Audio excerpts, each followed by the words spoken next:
गए। हो गया play. Hello guys, welcome to Team Vision. Team Vision के यूट्यूब चैनल पे आपका बहुत बहुत स्वागत है। अब तक हमारे 2 चैप्टर्स पूरे हो चुके हैं, तो अब हम शुरू करने वाले हैं परसेंटेज। जैसा कि आपने हेडिंग में देख ही लिया होगा, इंग्लिश में परसेंटेज, हिंदी में प्रतिशत, मैथमेटिक्स में ये साइन। ठीक है, परसेंटेज का सीधा सा मतलब है कि उसको 100 से हमने कंपेयर करना है। ठीक है, जब भी किसी भी नंबर को हम 100 से कंपेयर करते हैं तो हम उसे क्या कहते हैं? परसेंटेज, यानी प्रतिशत। प्रतिशत मतलब प्रत्येक शत 100 पर। ठीक है, परसेंटेज, सेंट मतलब 100%, परसेंट यानी प्रत्येक 100 के ऊपर जब हम उसको कैलकुलेट करते हैं तब उसे हम परसेंटेज के रूप में कहते हैं। ठीक है, अब देखो चक्कर क्या है कि परसेंटेज को कोचिंग इंस्टीट्यूट्स वाले जो है वो 2-3 तरीके, वो ऐसा मानते हैं कि 2-3 तरीके हैं। एक वो बोलते हैं कि 100 वाला मेथड है, एक वो बोलते हैं कि रेशियो वाला मेथड है। मानना भी चाहिए, कोई दिक्कत नहीं है। जब 100 वाले मेथड को इतना छोटा कर दिया जाए कि जब नंबर्स को प्राइम में आने लग जाए तब हम उसे क्या बोलेंगे? रेशियो वाला मेथड बोलेंगे। चीजें सेम ही है, लगभग ज्यादा डिफरेंस नहीं है, बट वो क्या है कि थोड़ा सा उसको स्पेसिफाई कर देते हैं। हम किससे पढ़ने वाले हैं? हम पढ़ने वाले हैं रेशियो प्रोपोर्शन मेथड से।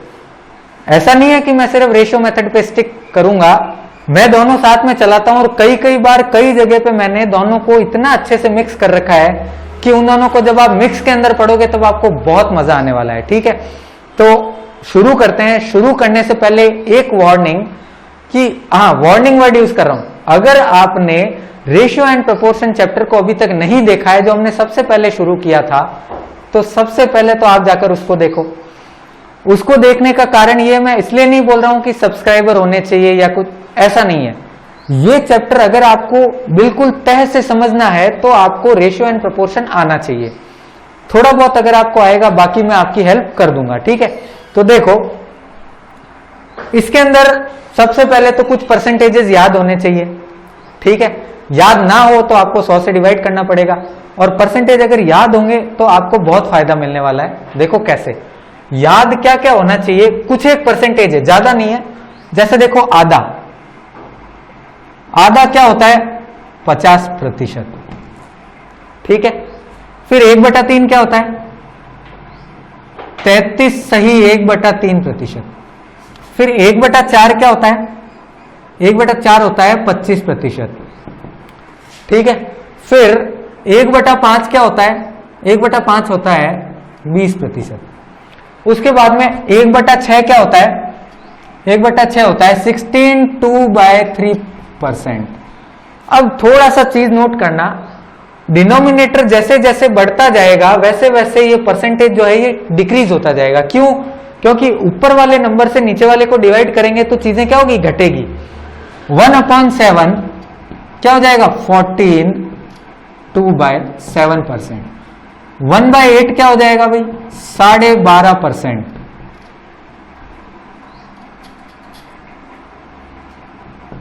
12.5%। फिर 1/9 क्या हो जाएगा? 1/9%। एक चीज हमेशा याद रखना, या तो यहां या यहां अगर 11 आ गया तो ये जो फ्रैक्शन है ना, यही उसकी वैल्यू है। कैसे? अभी थोड़ी देर में बताऊंगा। पहले एक बार इनको लिख लो जिससे आप इसको आराम से मेमोराइज कर सको। फिर आता है 1/10 क्या होगा? 1/10 होगा 1/10 क्या होगा? 10%। उसके बाद में देखो 1/11 क्या होगा भाई?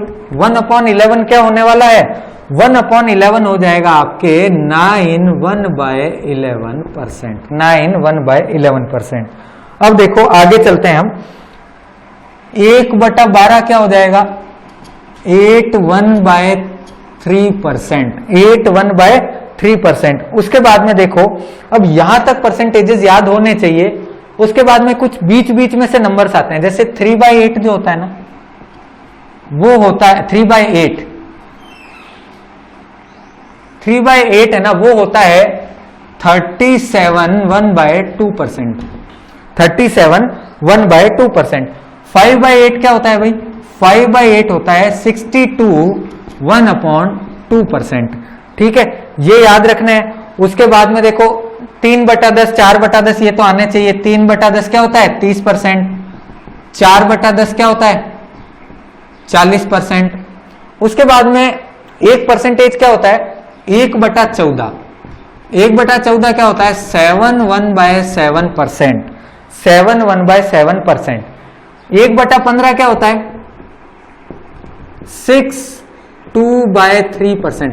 अच्छा, किसी को निकालना नहीं आए तो इसको इससे गुणा करना, 3 6 18 और 2 20, 20 से 100 कटा तो पीछे कितना अच्छा 5 और 5 3 15, 1/15।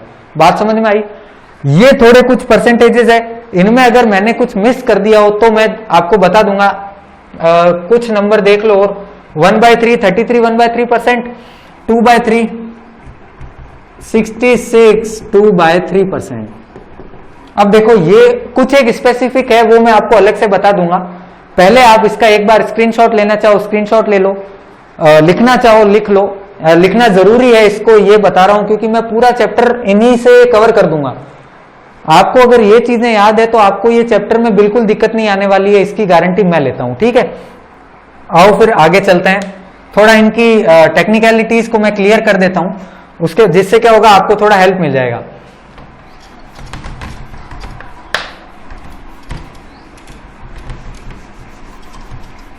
देखो कि 11 अगर किसी भी नंबर के साथ में आ गया ना, 11 कैसे 9 1/11% क्या हो जाएगा 1/11, और 11 1/9% क्या हो जाएगा 1/9। ये क्यों होता है देखो कि 11 को 9 से मल्टीप्लाई किया 99 प्लस 1 100, और 100 से नीचे वाला 100 कट जाएगा ना। यहां से देखो 99 और प्लस 1 100, 100 से नीचे वाला 100 कट जाएगा इसलिए। अब देखो इससे क्या सीन बन सकता है, इससे सीन ये बन सकता है कि जैसे लिखा 1/3 तो ये क्या बन जाएगा 33 1/3%। इसको बनाया 2/3 कैसे गुणा 2 करके, तो इधर वाले नंबर को भी मुझे क्या करना पड़ेगा गुणा 2, गुणा 2 करते ही क्या बन जाएगा 66 2/3%। समझ में आया क्या, समझ में आया गुणा करने पे। अब इधर 3 से गुणा करोगे तो क्या होगा, इधर भी 3 से गुणा हो जाएगा, 3 से 3 कट जाएगा, तो 3 से गुणा होने पे यहां 1 हो जाएगा, इसलिए 3 से हम गुणा नहीं कर पाएंगे। ठीक है, 3 से गुणा नहीं कर पाएंगे, ये चीज याद रखनी है। प्लस 14 2/7 ये क्या होता है 1/7 होता है, ये परसेंटेज है।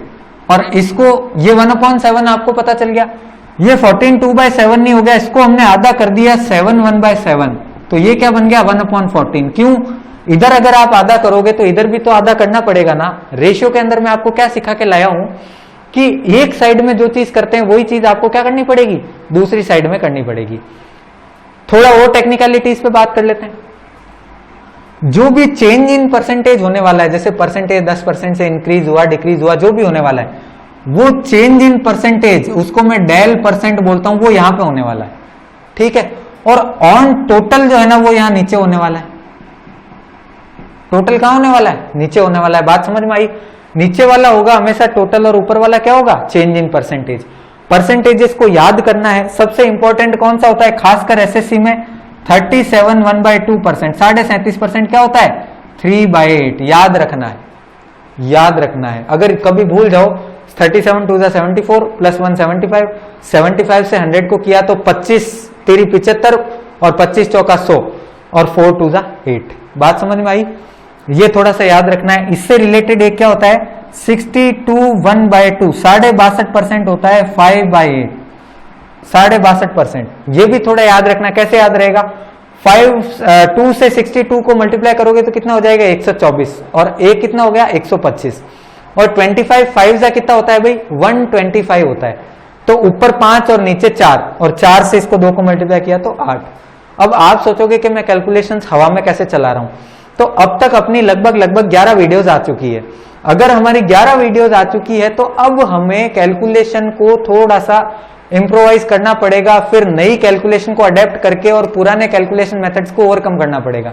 जो दिक्कतें आ रही है उनको जब तक ओवरकम नहीं करोगे तब तक वो दिक्कतें बढ़ती जाएगी। ठीक है, कभी ना कभी तो उनका सॉल्यूशन करना पड़ेगा ना, तो इसलिए अब देखो इस पे क्वेश्चंस कैसे बनते हैं। आज देखो हमारी पहली क्लास हमेशा बेसिक होती है, आपको पता ही है, तो बेसिक पे काम करेंगे। बेसिक पे काम कैसे करना है, देखो जैसे क्वेश्चन आया कि when 77 is added to a number is increased by 27.5%. Number is increase bye 27.5%. तो ये बताना है कि फाइंड न्यू नंबर. कैसे बताओगे भाई? देखो मैंने क्या कहा था, मैं रेशियो और 100 को दोनों को साथ में लेकर चलता हूं.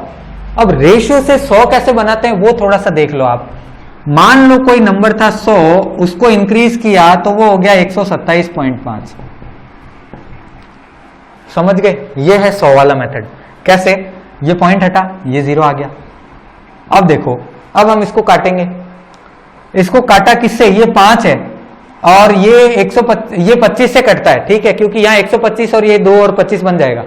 तो 25 से काटा, 25 चौका 100 और ये 0. और यहां से कितना आ गया भाई? अरे यहां से कितना आ गया? देखो 25 पंजे 125, इधर बच गया 2 और 25 एकम 25. ये कर सकते हो आप.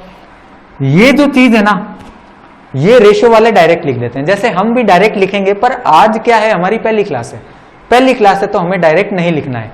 अब क्या हुआ, 40 से नंबर कितना हो रहा है भाई? 51. यानी कितना इंक्रीज हो रहा है? 11 इंक्रीज हो रहा है. 40 को 11 इंक्रीज किया तो 51 बन गया. ये बोल रहा है कि साहब इंक्रीज 11 नहीं हो रहा है, इंक्रीज 77 हो रहा है. तो आप क्या करो, इसको 7 से गुणा कर दो. ये आ गया 77. समझ गए? तो यहां पर देखो, अगर इधर 7 से गुणा किया तो इधर भी 7 से गुणा कर दो.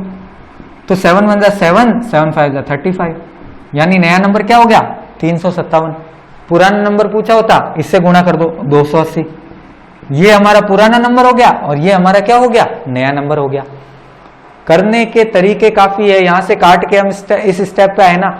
अब डायरेक्ट कैलकुलेशन इसकी नहीं कर पाते, क्योंकि 27.5 से 75 बनाना थोड़ा सा टिपिकल हो जाता. ठीक है, 27.5 से 75 आप बना नहीं पाते, इसलिए इसको कहीं ना कहीं पे काटना जरूर पड़ता. समझ गए? ये मेथड है ओरिजिनल, ऑथेंटिक. हम जो है वो इस मेथड को यूज करने वाले हैं. पूरा परसेंटेज चैप्टर इस मेथड से करेंगे. देखो कैसे. अगला सवाल करते हैं, उससे थोड़ा सा आइडिया और लगेगा कि हम आगे कैसे बढ़ने वाले हैं. क्वेश्चन आया कि when 62 is added to a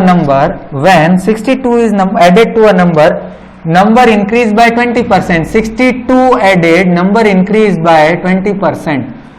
increase by और नंबर itself में ध्यान रखना थोड़ा सा. 20% क्या होता है भाई? 1/5. अभी बता के आया हूं. जिसको याद ना हो वो इसमें बटा 100 लेकर काटा पीटी कर लेना. आराम से आप ही के 10-15 सेकंड वेस्ट होंगे, कोई दिक्कत वाली बात नहीं है.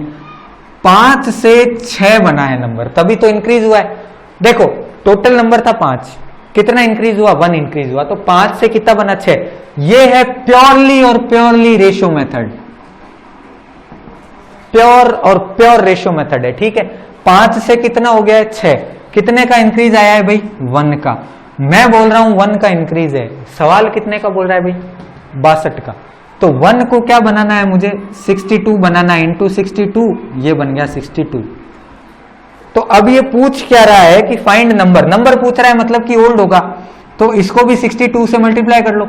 62 से मल्टीप्लाई करोगे कितना आएगा भाई? 310. कैसे? 5 से 60 को मल्टीप्लाई किया तो कितना आ गया? 300. और 2 5 2 10, तो 310. बात समझ में आई? देखो ये आप कर सकते हो. ये डायरेक्ट रेशियो मेथड है. ओरली भी हो सकता है कि ऊपर वाले को डायरेक्ट आप इससे मल्टीप्लाई कर दो और नीचे वाले को मल्टीप्लाई कर दो. ये लिखने की भी जरूरत नहीं है. लेकिन ये कब? जब आप प्रो हो जाओ. अभी आपने चैप्टर शुरू किया तो आप लोग क्या हो? नूब. समझ रहे हो भाई? अभी वाली लैंग्वेज में ही बता रहा हूं. नूब और प्रो वाली लैंग्वेज ज्यादा समझ में आती है. तो जब प्रो हो जाओगे तब आप सारी ट्रिक्स का आराम से इस्तेमाल कर सकते हो. ठीक है. अब क्या हुआ देखो, आया कि when 16/2/3% of a number is subtracted from number. किसी नंबर में से 16/2/3% घटाया जाता है, then number becomes 125.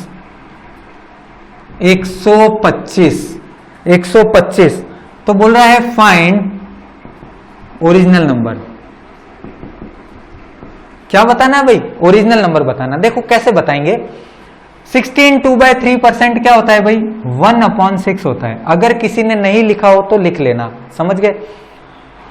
Number is subtracted. Subtracted मतलब क्या? घटा रहा हूं। नंबर से क्या कर रहा हूं मैं? घटा रहा हूं। घटा रहा हूं मतलब 6 की चीज अब कितनी हो रही है?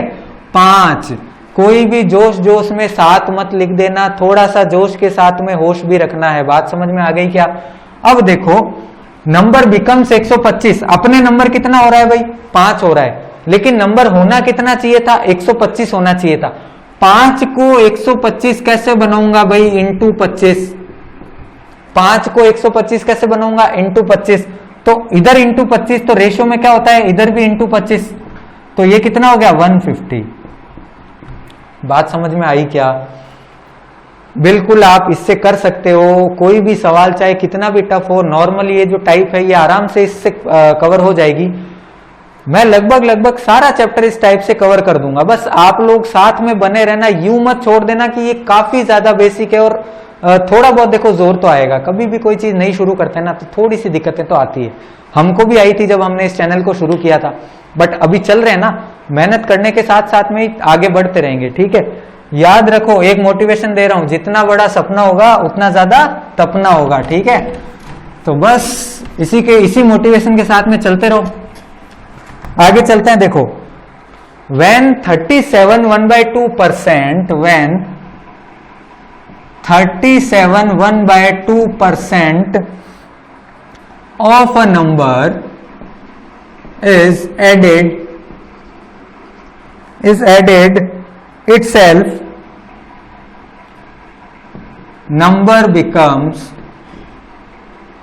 121। क्या बोल रहा है सवाल कि जब किसी नंबर में उसका 37.5% जोड़ा जाता है तो वो नंबर क्या हो जाएगा भाई? 121 हो जाएगा। देखो कैसे करना है। 37% क्या होता है भाई? 3/8। यानी एक नंबर था 8, उसमें हम कितना जोड़ रहे हैं भाई? 3 जोड़ रहे हैं। बात समझ में आई क्या? यानी 8 था, हमने 3 जोड़कर उसको 11 बना दिया। अब ये बोल रहा है कि 11 नहीं है, 121 है। किससे गुणा करूंगा? 11 से गुणा करूंगा। इधर 11 से गुणा किया तो इधर भी मुझे 11 से गुणा करना पड़ेगा। कितना आ गया भाई?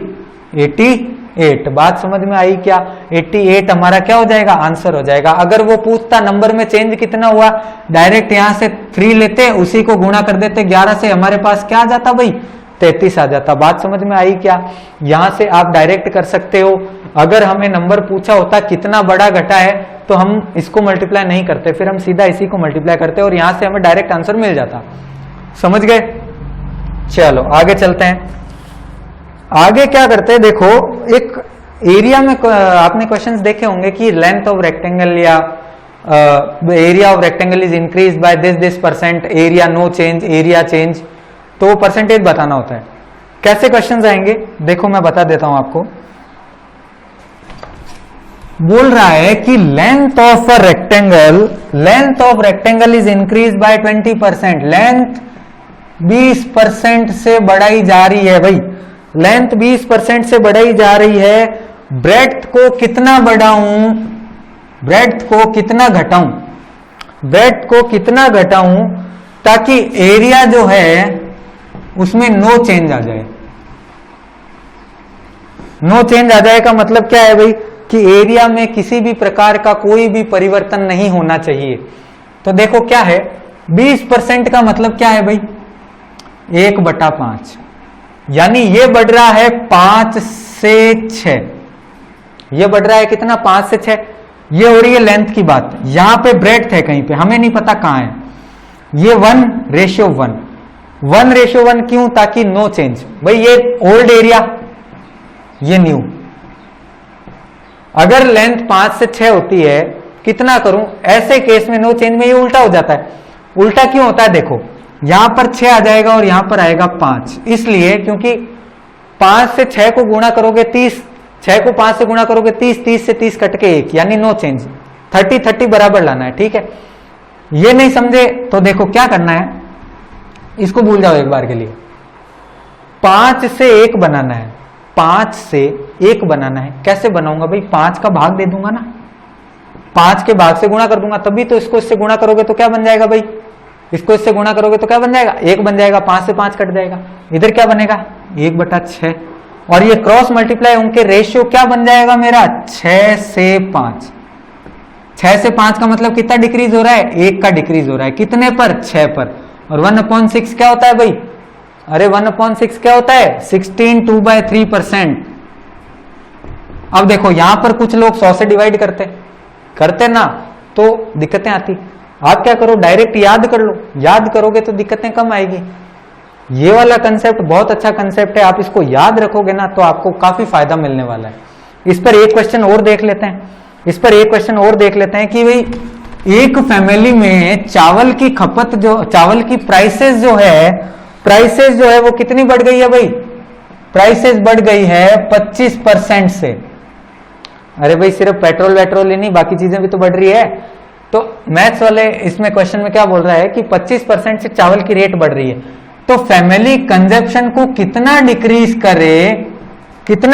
करे कि उनके जो खर्च है ना, खर्च एक्सपेंडिचर वो नो चेंज हो,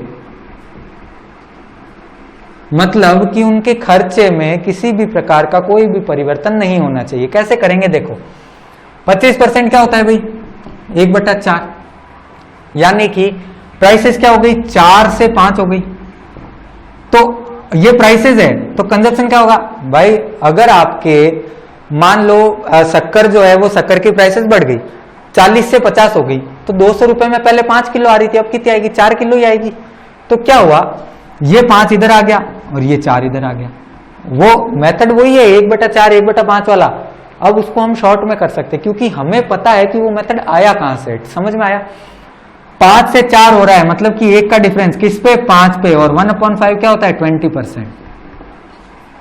ये चीज कहीं पर लिख भी लेना कि अगर 25% इंक्रीज हो रहा है तो 20% डिक्रीज करना पड़ेगा, 20% हो रहा है तो 16 2/3 करना पड़ेगा, 16 2/3 हो रहा है तो 16 2/3 हो रहा है तो कितना करना पड़ेगा 12.5% करना पड़ेगा। ये आप कैलकुलेशन कर सकते हो, 12.5 नहीं 14 2/7 होगा, 1/6 1/5 ये ऐसे चलता है, ठीक है।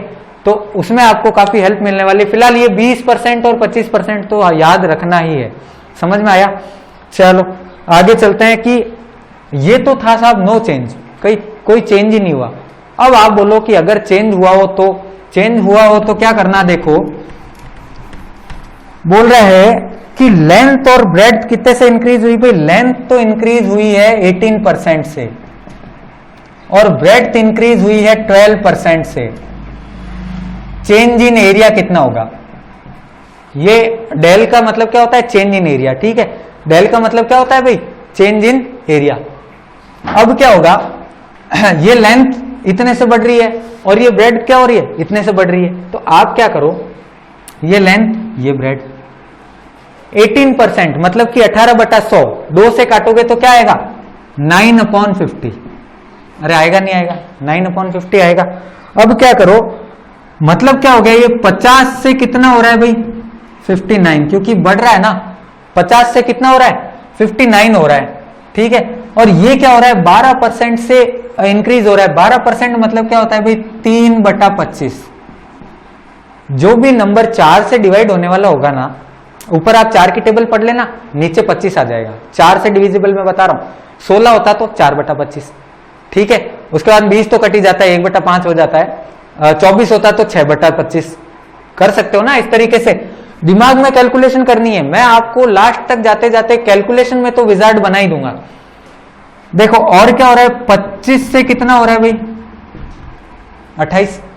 अब क्या करो रेशियो में क्या होता है यहां से यहां पर चीजें काट सकते हैं, इस तीर के और इस तीर के इधर उधर में चीजें क्या करते हैं काट सकते हैं। तो हमने क्या किया इधर बनाया 25, इधर बनाया कितना 14, इधर बनाया 25, इधर बनाया 14। 25 का स्क्वायर कितना 625। मल्टीप्लाई नहीं कर सको तो मत करना भाई, अगर आपको लगे कि मैं मल्टीप्लाई नहीं करूंगा तो मत करना, कोई जबरदस्ती नहीं है। उसके अलावा देखो 14 9 कितना होता है भाई 126 होता है, यहां पर आ गया 6, और 14 9 126 होता है, यहां पर आ गया 12, 14 5 70 और ये कितना हो गया 82 826। अब निकाल सकते हो ना, निकाल सकते हो या पूरा बताऊं? देखो पूरा ही बता देता हूं। चलो यहां से डिफरेंस कितना आ रहा है, देखो ये 26 है, ये 25 है, डिफरेंस किसका? 0 1 का। 0 1 लिखना, यूं नहीं आप डायरेक्ट में 1 लिख दो, फिर आप क्या करोगे, 8 में से 6 घटा के यहाँ 21 कर दोगे अगर एक 0 नहीं लगाया तो, ध्यान रखना है। अब इसका परसेंटेज कैसे निकालेंगे? 201 का चेंज हो रहा है कितने पर? 625 पर, गुणा 100, गुणा क्या? 100। परसेंटेज ऐसे ही निकालता है। 25 से नीचे आ गया 25, और इधर कितना आ गया भाई? अरे इधर कितना आ गया? 25 चौका 100। अब क्या करो, आप इसको गुणा भी कर सकते हो, डायरेक्ट काट भी सकते हो। अब आप कहोगे कि सर नंबर कटता नहीं है, कटता नहीं है, तो हम कुछ और ट्राई करेंगे। कुछ और कैसे ट्राई करेंगे? 25 60 है 200, पीछे बच गया 1, पॉइंट लगते ही आया 0, ये भी नहीं कटता, फिर एक 0 लगाया तो 100 और 4 इंटू 4, तो 8 चौक 32.16%। अब कुछ लोग कहेंगे कि सर ये कैलकुलेशन जो है ये टिपिकल है। कैलकुलेशन टिपिकल नहीं है, हमारे करने के तरीके कई बार टिपिकल हो जाते हैं, ध्यान रखना है। अब आप इसको मल्टीप्लाई करके फिर डिवाइड करते, पेचीदा होता, काट के फिर मल्टीप्लाई कर लो ना भाई। डिवाइड आसान, डिवाइड से ज्यादा आसान क्या है? मल्टीप्लाई। आसान दोनों है, मुश्किल कोई भी नहीं है, लेकिन मल्टीप्लाई जो है वो थोड़ा ज्यादा आसान है। तो पहले ये कर लो, पॉइंटों में मल्टीप्लाई कर लेंगे। पॉइंटों में डिवाइड मुश्किल पड़ता है, पॉइंटों में मल्टीप्लाई हम आसानी से कर सकते हैं, ठीक है। तो ये आपको समझ में आ गया होगा। इस पर एक क्वेश्चन और ले लेते हैं, इस कंसेप्ट पर एक क्वेश्चन और ले लेते हैं। कैसे? ये बोल रहा है कि लेंथ ऑफ रेक्टेंगल जो है वो कितने से इंक्रीज करी है भाई? Length of rectangle is increase bye 20% and increase का साइन लगा लो। ब्रेड्थ कितने से इंक्रीज करी है भाई? ब्रेथ डिक्रीज कर रहा है, वो 10% से डिक्रीज कर रहा है।